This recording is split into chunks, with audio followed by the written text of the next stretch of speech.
Times news channel देख रहे आप सभी दर्शकों का बहुत बहुत स्वागत है। मैं हूं रमनदीप कौर। इस वक्त की बड़ी खबर आ रही है प्रयागराज से। क्या है पूरा मामला, देखने के लिए बने रहिए हमारे साथ। नगरी प्रयागराज में जहां चंद्रशेखर आजाद पार्क के गेट नंबर 4 के सामने नगर निगम के स्टोर में भीषण आग लग गई। आग ने विकराल रूप धारण कर लिया। बता दें, लोगों के अनुसार यहां स्टोर में कर्मचारियों द्वारा कुछ कबाड़ जलाया जा रहा था। उनकी लापरवाही के कारण डामर के टैंक में आग लग गई। देखते ही देखते आग ने विकराल रूप धारण कर लिया। वहीं तत्काल सूचना पर पहुंची फायर ब्रिगेड की टीम आग बुझाने में जुट गई और कड़ी मशक्कत के बाद आग पर काबू पाया गया, मगर यहाँ के कर्मचारियों के लापरवाही कारण पूरे मोहल्ले में आग पकड़ सकती थी। ऐसे में क्या कुछ कहना है प्रत्यक्षदर्शियों का और फायर ब्रिगेड के अधिकारियों का, आइए दिखाते हैं। 2:30 बजे लाइब्रेरी से लौट रहा था पनीर चौराहे से इंडियन प्रेस की तरफ, तो यहाँ देखा बहुत देर से इंडियन प्रेस चौराहे की तरफ धुआं उठ रहा है।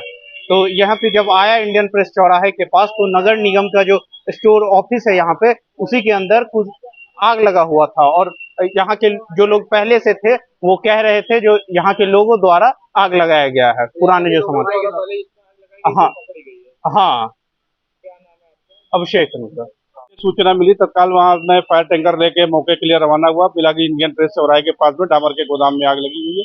तत्काल वहां से मैं लेके यूनिट को आया, देखा आग लगी हुई थी। एक लाइन बिछा के आग को बुझाया और आग जो है आसपास के कबाड़ पड़ा हुआ है, तो उसी में हमें लग रहा है इनके द्वारा कुछ सफाई वगैरह के किया गया, जिसकी वजह से जला के उसको साफ करने का प्रयास किया गया, जिससे आग लग गई है। और तत्परता को दिखाते हुए इसके बगल में आप देख रहे होंगे कि जनरेटर भी रखा हुआ है, पीछे मैरिज होम है।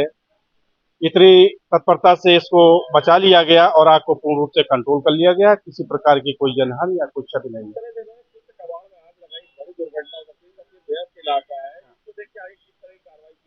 अब इसको देखते हुए अभी निरीक्षण कर रहा हूँ कि घास फूस पे लगाई है या और कोई रीजन है। उसके बाद जो भी उचित कार्रवाई होगी वो हमारे द्वारा की जाएगी। अंतर्राष्ट्रीय महिला दिवस आने वाला है और रेफिन ने प्रयागराज के प्रतिष्ठित बोध क्लब में स्त्री शक्ति के नाम एक विशेष कार्यक्रम का आयोजन किया। रेफिन भारत का प्रमुख एडवांस डिजिटल उपभोक्ता लैंडिंग प्लेटफॉर्म है। ये आयोजन रेफिन की महिला ग्राहकों के प्रति आदर व्यक्त करते हुए समाज के उन मूल्यों योगदान के सम्मान करता है जो उनके सशक्तिकरण की प्रशंसा करता है। शक्ति जीवन में विभिन्न क्षेत्रों में आने वाली 150 बेमिसाल महिलाओं और ईवी डीलरों ने शिरकत की। इस मंच पर उन्होंने आकर अपने अनुभव साझा किए। देखिए, हमारी कंपनी जो रेफिन है, हम लोग लोन देते हैं कमर्शियल इलेक्ट्रिक व्हीकल्स के लिए, यानी कि जो बैटरी से चलती हैं गाड़ियाँ, उनके लिए हम लोन देते हैं। और उन लोगों को लोन देते हैं जो ये गाड़ियाँ लेके उससे कुछ कमाई करना चाहते हैं। और हमारे जो ज़्यादातर कस्टमर्स हैं वो ऐसे लोग हैं जिनको और कहीं से लोन नहीं मिलते हैं, क्योंकि उनके पास कोई क्रेडिट हिस्ट्री या सिबिल स्कोर जैसी चीज़ नहीं होती है, उनके बैंक में ज़्यादा ट्रांजैक्शंस नहीं होती हैं, उनको इंग्लिश में पढ़ना लिखना नहीं आता है, ज़्यादा पढ़ाई नहीं की होती है। तो ऐसे इतने सारे कस्टमर्स हैं जिनको और कहीं से लोन नहीं मिलते हैं। तो हम लोग ने एक स्पेशल टेक्नोलॉजी बनाई है, टेक्निक बनाई है, जिसके ज़रिए हम इन लोग को लोन दे पाते हैं। अब इसमें अच्छी बात यह है कि इसमें कई महिलाएं भी हैं। हमारी लगभग 25% जो कस्टमर्स हैं वो महिलाएं हैं। और ये बहुत अद्भुत बात है, क्योंकि कमर्शियल व्हीकल के लिए औरतों का लोन लेना जनरली होता नहीं है और उनको कोई देता भी नहीं है। काफ़ी लोग तो बल्कि बोलते हैं कि हम औरतों को लोन नहीं देंगे, लेकिन हम लोग बिल्कुल इक्वली ट्रीट करते हैं, चाहे वो आदमी हो चाहे औरत हो। और इसलिए अराउंड 25% हमारे जो कस्टमर्स हैं वो औरतें भी हैं। तो प्रधानमंत्री की प्रेरणा से देखते हुए आप लोग ये काम कर रहे हैं? जी बिल्कुल। और इसमें हमारे जो कस्टमर हैं, चाहे वो औरत हो चाहे वो मर्द हो, वो लोग लगभग महीने में 25 से 30 हज़ार रुपये महीना कमा लेते हैं। किसी छोटे शहर में, टियर 2 टियर 3 शहर में ऐसी कमाई करना, मेरे ख्याल से एक जो आर्थिक स्थिति है कस्टमर की, वो बहुत ज़्यादा बदल जाती है। और इसकी वजह से हम देखते हैं कि कस्टमर्स के जो बच्चे हैं वो स्कूल जा पाते हैं, वो लोग सेविंग्स कर पाते हैं, आगे के लिए कुछ इन्वेस्टमेंट्स भी कर पाते हैं। और कई जो ई रिक्शा कस्टमर्स हैं, हम देखते हैं 1 साल के बाद इतने पैसे बचा लेते हैं कि वो एक और ई रिक्शा खरीद के उसको फिर रेंट पे लगा देते हैं। अगर विमेंस पॉइंट ऑफ व्यू से बात की जाए तो आप कंपनी विमेंस के लिए दूसरी कंपनी कैसे बेहतर काम कर रही है? देखिए, सबसे पहले तो हमारा जो प्रोसेस है वो पूरा टेक्नोलॉजी ड्रिवन है। क्या होता है कि इसमें कोई ज़्यादा इंट्रूजन नहीं होता, जैसे कि वो औरतों को बोलेंगे आप ये डॉक्यूमेंट लेके आओ, घर के कागज़ लेके आओ, ये सब हम नहीं करते। एक ऐप के थ्रू है, 15-20 मिनट लगते हैं आपको एक कंप्यूटर फ़ोन के साथ ऐप के साथ बैठना है और उसमें पूरा प्रोसेस रहता है। तो बहुत आसान प्रोसेस है और इसमें कोई ऐसा नहीं है कि कोई आपसे डॉक्यूमेंट मांग रहा है या बदतमीज़ी कर रहा है, कुछ कर रहा है। सबसे पहले तो ये हुआ। उसके अलावा हमारी जो पॉलिसी है वो कोई भेदभाव नहीं करती है, महिलाओं को भी लोन देती हैं, बिल्कुल मना नहीं करती उनको लोन लेने से, और उनको सारी सपोर्ट करती है। लोन के बाद भी हम लोग ने सारी पार्टनरशिप्स की हुई हैं, टाइप्स की हुई हैं काफ़ी मैन्युफैक्चरर्स के साथ। उनकी गाड़ियों में कोई भी दिक्कत होती है तो हम इंश्योर करते हैं कि उनकी गाड़ियाँ जल्दी से जल्दी ठीक हों और उनको कमाई करने का पूरा मौका मिले। मार्केट में बहुत सारी कंपनियां हैं जो कि व्हीकल लोन प्रोवाइड कर रही हैं। जी। कंपनी कैसे उन कंपनी से बेहतर है? देखिए, सबसे पहले तो हम लोग इलेक्ट्रिक व्हीकल पे फोकस करते हैं, हमारा पूरा फोकस वहीं पे ही है। दूसरा, हम टेक्नोलॉजी के थ्रू काम करते हैं जो अभी बाकी कोई कंपटीशन कर नहीं रहा है।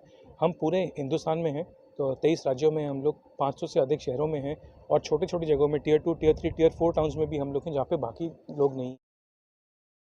संगम नगरी प्रयागराज, जहां योगी सरकार द्वारा माध्यमिक विद्यालयों को भी इंग्लिश मीडियम की तरह बनाने की पहल की जा रही है और हर संभव कोशिश की जा रही है, जिसके तहत संगम नगरी प्रयागराज में भी कई स्कूलों को पीएम श्री के तहत चिन्हित किया गया है। तो साथ ही चाका ब्लॉक स्थित पालपुर माध्यमिक प्राथमिक विद्यालय को पीएम श्री योजना के तहत चिन्हित किया गया था, जिसकी सुविधा आम लोगों के बच्चों तक पहुंच रही है।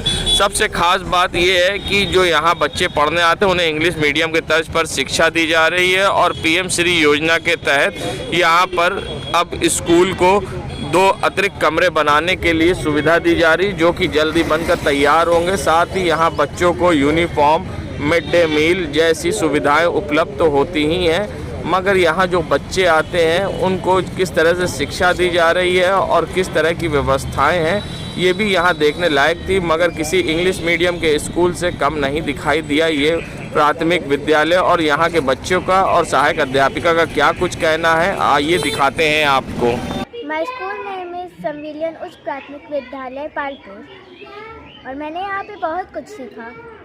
भिन्न का गुणा, दशमलव का गुणा, भाग और भी बहुत कुछ। क्या नाम है आपका? My name is Aditi. सबसे पहले तो हमारा स्कूल, यहाँ पे बच्चे की बहुत संख्या ज़्यादा है और टीचर्स भी पर्याप्त मात्रा में हैं, और हमारे यहाँ जगह भी पर्याप्त मात्रा में थी। तो इसी सबको देखते हुए पीएम श्री का जब आया फॉर्म तो हम लोगों ने भरा, और उनके मानक पर हम खरे उतरे, तभी हमारा स्कूल सेलेक्ट हुआ पीएम श्री के लिए।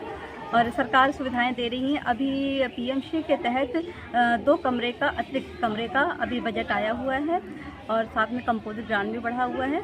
तो हम लोग ने यहाँ पीछे 2 कमरे बनवा रहे हैं। क्या नाम है आपका? किस पद पर हैं आप? रीनू जायसवाल, सहायक अध्यापिका।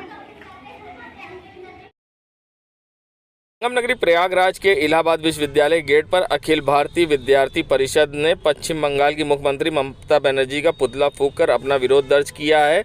वहीं पुतला फूंकने के दौरान विद्यार्थी परिषद के कार्यकर्ताओं ने जमकर नारेबाजी की और पश्चिम बंगाल में टीएमसी कार्यकर्ताओं और नेताओं के द्वारा महिलाओं से दुराचार और अत्याचार करने के आरोप लगाया है। राष्ट्रपति के नाम ज्ञापन भी उन्होंने भेजा है। बता दें, आज प्रयागराज शहर के इलाहाबाद विश्वविद्यालय गेट पर अखिल भारतीय विद्यार्थी परिषद बंगाल में महिलाओं पर अत्याचार घटनाओं को लेकर आज लगातार विरोध करते नजर आए, और सरकार की उदासीनता और अपराधियों के संरक्षण का विरोध करते हुए ममता बनर्जी का पुतला फूंका। एबीपी का कहना है कि पश्चिम बंगाल में संदेश खाली क्षेत्र में टीएमसी के नेताओं ने महिलाओं के साथ सामूहिक बलात्कार और अत्याचार की घटना को अंजाम दिया, जिसके विरोध में हमने आज पुतला जलाया है। करेली थाना निवासी पीड़िता ने नवाबगंज के अनिकेत मिश्रा के साथ प्रेम विवाह करके घर बसाया था। शादी के कुछ समय बाद ही अनिकेत नशे का आदी हो गया और पीड़िता से मारपीट करने लगा। इसका विरोध में जब पीड़िता ने अनिकेत को छोड़कर अपने माता पिता के घर रहने लगी तो चिढ़ में अनिकेत ने बार बार फ़ोन कर उसे धमकाने लगा और परेशान करने लगा। जब इसका असर पीड़िता पर नहीं हुआ तो उसने उसके अश्लील वीडियो वायरल कर दी सोशल मीडिया, जिसकी शिकायत पीड़िता ने उसके पिता से किया तो उसके पिता ने पीड़िता और उसके परिवार वालों के साथ अभद्रता की, ऐसा पीड़िता का आरोप है। ऐसे में अब पीड़िता ने मदद की गुहार लगाई है और क्या कुछ कहा है, आइए दिखाते हैं क्या कहना है पीड़िता का। अनिकेत कुमार मिश्रा मेरा फोटो वीडियो वायरल कर रहा था। जब मैं उसके पिताजी के पास गई इस मामले की कार्रवाई करने के लिए कि बताइए वो ऐसा ऐसा कर रहा है मेरे साथ, मेरा फ़ोटो वीडियो वायरल कर रहा है, तो उसके पिता ने बोला हमसे कोई मतलब नहीं है, मैं तुमको नहीं जानता हूँ, मेरी शादी उनके पिता ने ही कराया था। जब मैं बात करने गई तो वहाँ पे सारे वकील लोग को बुला लिया उसके पिता ने, फिर मारपीट करने लगा मेरे साथ, छेड़छाड़ करने लगा। जब मैं अपनी फैमिली को बुलाई वहाँ अकेले पड़ के, तो वहाँ पे मेरी फैमिली आई, मेरी फैमिली से भी मारपीट उसके पिता और वो सारे वकील लोग मिल के करने लगे। फिर मैं थाने पे गई इस मामले में कार्रवाई करने के लिए, तो थाने वाले बोले कि यहाँ से कुछ नहीं होने वाला है, आप जाइए करेली थाना गई, वहाँ भी कोई कार्रवाई नहीं हुई। वो बार बार धमकी दे रहा है, बार बार हाथ काट रहा है, मरने की धमकी दे रहा है, ऐसे ही परेशान करता रहा। अगर मैं खुदकुशी कर ली उससे परेशान होकर के, तो उसका जिम्मेदार उसका बाप और अनिकेत मिश्रा होगा।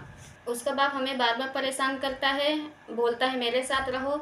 हम तो अनिकेत मिश्रा से शादी किए थे, अब मुझे कोई वहाँ पे पहचान नहीं रहा। उसका बाप बोल रहा है हमसे कोई मतलब नहीं है, और जब रहने की बात हो रही मेरे साथ छेड़छाड़ कर रहा है। कचहरी बुलाया था मुझे कि आओ तलाक कर दे रहे हैं, कोई दिक्कत नहीं होगी। जब मैं वहाँ पहुँची तो मेरा हाथ पकड़ने लगा, मुझे मारने पीटने लगा, तो मैं अपनी फैमिली को बुलाई।